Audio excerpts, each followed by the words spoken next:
다양한 장르의 이야기를 들려주는 이야기 극장. 구독과 좋아요는 큰 힘이 됩니다. 그럼 지금 시작합니다. 설계된 핏줄 제1부 낙원의 성벽 제5장 낙원 밖의 폭풍. 철문이 기괴한 마찰음을 내며 닫히는 순간 서연은 참았던 숨을 한꺼번에 내뱉었다. 등 뒤로 거대한 괴물의 아가리 같던 태강의 저택이 멀어지고 있었다. 폭우는 여전히 매서웠지만 차가운 빗줄기가 뺨을 때릴 때마다 서연은 비로소 자신이 살아있음을, 그리고 윤재를 지옥에서 꺼내왔음을 실감했다. 서연아.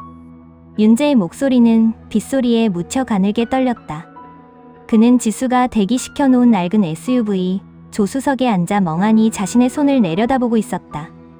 태강의 황태자로 살며 한 번도 흙을 묻혀본 적 없던 그 정갈한 손이 지금은 서재 바닥을 굴러 진흙과 피로 얼룩져 있었다. 오빠, 정신 차려야 해. 우리 아직 완전히 벗어난 거 아니야. 서연은 운전대를 잡은 손에 힘을 주었다. 지수가 건네준 차는 위치 추적이 불가능하도록 대포차로 준비되어 있었다. 백미러 속으로 멀어지는 저택의 불빛이 마치 분노한 차명옥의 눈동자처럼 번뜩였다. 서연은 그 시선을 뿌리치듯 가속 페달을 깊게 밟았다. 차는 빗길을 뚫고 서울 외곽의 한적한 폐공장 지대로 향했다. 그곳에서 지수가 미리 약속한 대로 은밀하게 기다리고 있었다. 지수는 차에서 내리는 두 사람의 처참한 몰골을 보고 입술을 깨물었다. 살아 돌아왔네요. 정말로 그 여자 목을 치고 나왔군요. 지수는 서연의 손에 낡은 배낭 하나를 쥐어주었다. 이 안에 현금이랑 위조 신분증, 그리고 내가 지난 5년간 모은 차 회장의 또 다른 비자금 장부 복사본이 들어있어요. 내 아이를 죽게 만든 그 여자에게 복수하고 싶었지만 난 겁이 많아서 못했죠. 하지만 서연 씨는 할 수 있을 것 같아요. 지수 씨는요? 같이 안 가요? 서연의 물음에 지수는 슬프게 미소 지었다. 난 이미 이 성벽의 일부가 되어버렸어요.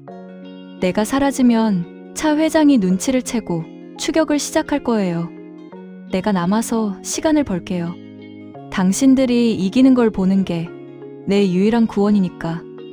지수는 윤재의 어깨를 툭 치며 낮게 속삭였다. 도련님, 아니 윤재 씨. 이제 당신 이름으로 사세요. 가짜 피 따위가 아니라 당신 옆에 있는 이 여자의 심장 소리를 믿고. 지수는 어둠 속으로 차를 몰고 사라졌다. 서연은 비바람 속에 우두커니 선 윤재의 손을 다시 잡았다. 새벽 4시. 두 사람은 서해안의 한 작은 어촌 마을에 있는 민박집에 숨어들었다. 소금기가 밴 낡은 방 안에서 윤재는 한참을 벽에 기대어 앉아 있었다. 서연아, 난 이제 아무것도 아니야. 부모도 없고 이름도 가짜고 내가 이룬 모든 성취가 그 여자가 설계한 프로그래밍이었어. 난 그냥 깡통이야. 윤재가 무릎 사이에 얼굴을 묻고 흐느꼈다. 그동안 억눌러왔던 공포와 자괴감이 터져 나온 것이었다. 서연은 그런 윤재의 발치에 앉아 그의 손을 잡아 자신의 배 위에 올렸다. 오빠, 여기 느껴져? 오빠가 깡통이면 내 뱃속에서 움직이는 이 아이는 뭐야? 이 아이는 가짜가 아니야. 오빠가 나랑 밤새 이야기하고 나를 위해 구두 밑창이 닳도록 뛰어다니던 그 시간들이 만든 진짜라고. 서연의 목소리는 파도 소리보다 깊고 단단했다. 차명옥은 오빠를 작품이라 불렀지만 나는 오빠를 생명이라고 불러. 오빠의 피가 어디서 왔는지는 중요하지 않아. 오빠가 이 아이에게 줄 사랑이 어디로 갈지가 중요한 거지. 오빠, 제발 무너지지 마. 우리 아기가 오빠를 보고 있잖아. 윤재의 손가락 끝에 아주 미세한 진동이 느껴졌다. 아이의 태동이었다. 마치 절망에 빠진 아빠를 위로하듯 혹은 자신의 존재를 증명하듯 힘찬 움직임이었다. 윤재는 멈칫하더니 이내 서연의 배에 얼굴을 묻고 아이처럼 엉엉 울기 시작했다. 그것은 태강의 인형으로 살았던 30년의 세월을 씻어내는 정화의 눈물이었다. 날이 밝아오자 폭우가 그치고 수평선 너머로 붉은 해가 떠올랐다. 서연은 지수가 준 배낭 속에서 차명옥의 비자금 장부를 꺼냈다. 서류 뒷면에는 차명옥이 그토록 숨기고 싶어 했던 해외 유령 법인의 이름들이 나열되어 있었다. 차명옥은 그들을 사회적 불황자로 만들겠다고 협박했지만 그녀는 몰랐다. 서연이 이미 그녀의 제국을 무너뜨릴 가장 치명적인 바이러스를 가지고 나왔다는 사실을. 오빠, 이제 쉬는 건 끝났어. 서연은 창밖의 바다를 보며 차갑게 읊조렸다. 차명욱 회장이 우리를 지옥으로 밀어넣었으니 우리도 그 여자에게 지옥을 보여줘야지. 태강이라는 성벽이 무너질 때 그 여자가 공들여 만든 그 가짜 낙원이 얼마나 추악했는지 세상 모두가 알게 할 거야. 윤재는 눈물을 닦고 일어섰다. 그의 눈빛은 어제와 달랐다. 두려움은 사라지고 오직 서연과 아이를 지키겠다는 서늘한 결의만 남았다. 그래, 시작하자. 내가 알고 있는 태강의 모든 내부 시스템, 보안망, 그리고 어머니의 심리적 약점까지 다 쏟아부어 줄게. 그 여자가 가장 소중히 여기는 태강의 이름을 우리가 직접 지워버리는 거야. 새벽의 햇살이 민박집의 낡은 유리창을 통과해 두 사람을 비췄다. 낙원 밖은 여전히 춥고 험난했지만 그들은 처음으로 자신의 발로 땅을 딛고 서 있었다. 성벽 안의 가짜 평화는 끝났다. 이제는 성벽 밖에서 시작될 진짜 반격의 시간이었다. 제6장 잿더미 위에서 별인 칼날. 서해의 만조가 민박집 마루 밑까지 찰랑거리는 소리에 서연은 눈을 떴다. 눅눅한 이불 소리가 유난히 크게 들리는 고요한 새벽이었다. 옆을 보니 윤재는 자리에 없었다. 서연은 가슴이 철렁 내려앉아 가운을 걸치고 밖으로 나갔다. 민박집 앞 갯벌이 훤히 내려다 보이는 둑방 위 윤재가 바닷바람을 맞으며 서 있었다. 태강의 맞춤 정장이 아닌 어제 지수가 챙겨준 이름 없는 보급형 점퍼를 입은 그의 뒷모습은 어딘가 낯설면서도 단단해 보였다. 오빠, 서연이 다가가 뒤에서 그를 안았다. 윤재의 등이 미세하게 떨리고 있었다. 잠이 안 와? 어머니가, 아니, 차명옥 회장이 사람들을 보내실 거야. 우리가 가진 장부의 무게를 그 여자가 제일 잘할 테니까. 서연아, 이제 정말 돌아갈 길은 없어. 내가 가짜라는 걸 알게 된 이상 나라는 존재는 그 여자에게 제거해야 할 증거일 뿐이야. 윤재의 목소리는 파도 소리에 섞여 서늘하게 울렸다. 서연은 그의 가슴에 얼굴을 묻었다. 우리가 돌아갈 곳은 성벽안이 아니야. 우리가 새로 만들 세상이지. 오빠, 지수 씨가 준 장부 내가 새벽에 다시 살펴봤어. 거기엔 단순한 비자금 말고도 차 회장이 지난 10년간 정관계에 뿌린 태강의 장학생 명단이 있더라고. 윤재의 눈빛이 날카롭게 빛났다. 태강그룹이 대한민국을 지배하는 방식은 돈만이 아니었다. 사법부, 검찰, 정계의 유망주들에게 장학금을 대고 뒷배가 되어주며 거대한 인맥에 거미줄을 치는 것. 그것이 차명옥의 진정한 성벽이었다. 그 명단을 이용해야 해. 그들 중엔 약점이 잡혀 억지로 충성하는 사람들도 있을 거야. 우리가 그 사슬을 끊어주면 그들은 차명옥을 물어뜯는 우리의 사냥개가 될 수 있어. 서연의 제안에 윤재는 천천히 고개를 끄덕였다. 그는 이제 더 이상 보호받는 연인이 아니었다.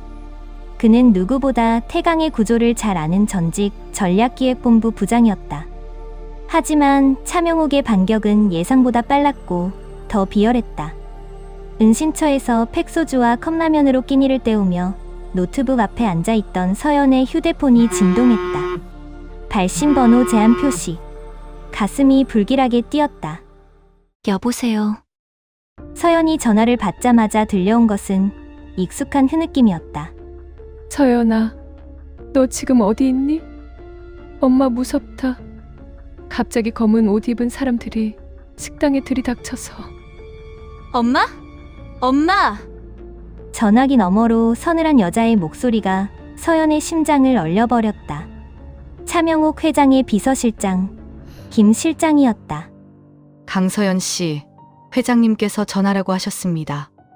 남의 집 귀한 자식을 훔쳐갔으면 네 부모의 목숨 정도는 내놓을 각오가 되었겠지라고요. 지금 성수동 식당 앞은 위생검열과 불법 건축물 조사로 아수라장입니다. 아시겠지만 태강이 마음만 먹으면 평범한 서민 식당 하나 폐업시키는 건 일도 아니죠. 그만해! 우리 엄마 아빠는 건드리지 말라고! 방법은 간단합니다. 내일 정오까지 원본 장부와 녹취록을 가지고 본체로 돌아오세요. 도련님과 함께. 그렇지 않으면 강서연 씨 부모님은 평생 감옥에서 썩거나 아니면 길바닥에서 굶어 죽게 될 겁니다. 태강의 이름으로 약속하죠. 툭, 전화가 끊겼다. 서연은 손을 부들부들 떨며 자리에 주저앉았다. 자신의 부모님은 평생을 정직하게 살아온 사람들이었다.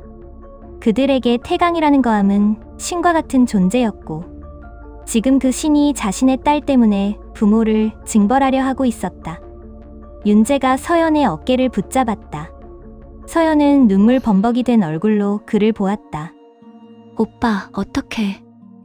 우리 엄마 아빠가 나 때문에. 초연아, 진정해. 이건 차명옥 회장의 전형적인 수법이야. 상대의 가장 약한 고리를 건드려 스스로 걸어 나오게 만드는 것. 네가 지금 돌아가면 장부도 뺏기고 너랑 우리 아기도 무사하지 못해. 부모님도 마찬가지고. 윤재의 차가운 이성이 서연을 다독였다. 그는 서연의 손을 잡고 노트북 화면을 가리켰다. 오히려 기회야. 차명옥 회장이 이렇게 서두른다는 건 그만큼 우리가 가진 장부가 치명적이라는 뜻이야. 지수 씨가 준 자료 중에 성수동 개발 계획 문서 있었지? 차 회장이 그 지역 땅을 차명으로 사들여서 투기하려고 했던 거. 그걸 터뜨려야 해. 서연은 눈물을 닦았다. 슬퍼할 시간도 무서워할 시간도 없었다. 차명옥이 가족을 건드렸다면 자신은 차명옥이 목숨보다 소중히 여기는 태강의 품격과 이미지를 난도질해야 했다. 서연은 지수가 준 배낭에서 또 다른 기기를 꺼냈다.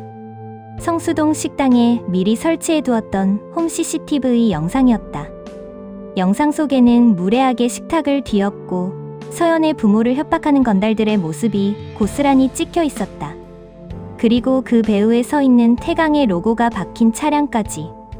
오빠, 나 이거 편집할 수 있어. SNS랑 커뮤니티, 그리고 태강의 라이벌 언론사에 동시에 뿌릴 거야. 대기업 태강그룹의 갑질 뒤에 숨겨진 추악한 사생활이라는 제목으로. 좋아. 나는 그동안 차 회장의 비자금 장부 중에서 정계 인맥 지도를 정리할게. 오늘 밤 안에 태강의 성벽에 첫 번째 균열을 내자. 작은 민박집 방 안은 이제 전쟁실로 변했다. 서연은 밤새 영상을 편집하며 자신의 목소리를 변조해 차명옥의 협박 내용을 삽입했다. 윤재는 태강의 내부 기밀망 주소를 이용해 차 회장의 측근들에게 경고 메시지를 보냈다. 내일 정오 태강의 심장이 멈출 것이다. 살아남고 싶다면 지금이라도 차명옥의 배에서 내려라. 새벽 3시. 모든 준비가 끝났다. 서연은 전송 버튼 위에 손가락을 올렸다. 이 버튼을 누르는 순간 그들은 더 이상 도망자가 아니라 차명옥의 제국의 정면으로 도전하는 반란군이 되는 것이었다. 무서워? 오빠? 서연이 묻자 윤재는 서연의 손 위에 자신의 손을 겹쳤다. 아니, 이제야 진짜 숨을 쉬는 것 같아. 소연아, 우리 아기 이름 생각해둔 거 있어? 서연은 잠시 멈칫하다 미소 지었다.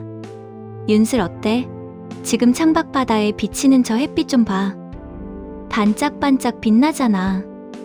어둠이 아무리 깊어도 해가 뜨면 물결 위로 저렇게 빛이 부서져. 우리 아기도 저 빛처럼 살았으면 좋겠어. 누구를 지배하는 큰 사람이 아니라 스스로 반짝이며 세상을 밝히는 그런 아이로. 윤재는 창밖에 부서지는 윤슬을 한참 동안 바라보았다. 그의 눈에 처음으로 복수심이 아닌 다정한 온기가 서렸다. 좋다, 윤슬이. 최윤슬, 아니 강윤슬이어도 좋아. 그 아이에겐 그 어떤 성벽도 설계도도 물려주지 말자. 오직 저 빛만 담게 하자. 윤재는 서연의 손 위에 자신의 손을 겹쳤다. 이제 그들의 손가락은 복수를 위한 칼날인 동시에 윤슬이 살아갈 세상을 지키기 위한 방패가 되었다. 윤재는 그 이름을 입안에서 굴려보며 서연의 손가락과 함께 전송 버튼을 눌렀다. 0과 1로 이루어진 빛의 조각들이 전 세계로 뻗어나갔다. 성수동의 작은 식당에서 시작된 불길이 북한산 자락의 거대한 석조 저택을 향해 번지기 시작했다. 같은 시각 본체 서재에서 와인을 마시던 차명옥의 휴대폰이 미친 듯이 울리기 시작했다. 태강그룹 주가가 폭락하고 있다는 비보와 함께 그녀의 비자금 장부 사본이 검찰청 홈페이지 메인에 걸렸다는 소식이었다. 차명옥은 찻잔을 벽에 던져 박살냈다. 파편이 그녀의 뺨을 스쳤지만 고통조차 느끼지 못했다. 그녀의 눈에는 처음으로 당혹감을 넘어선 공포가 서려 있었다. 강서연, 최윤재, 이것들이 감히. 태강의 성벽은 무너지기 시작했고 성벽 밖의 두 연인은 잿더미 위에서 가장 날카로운 칼날을 휘두르기 시작했다.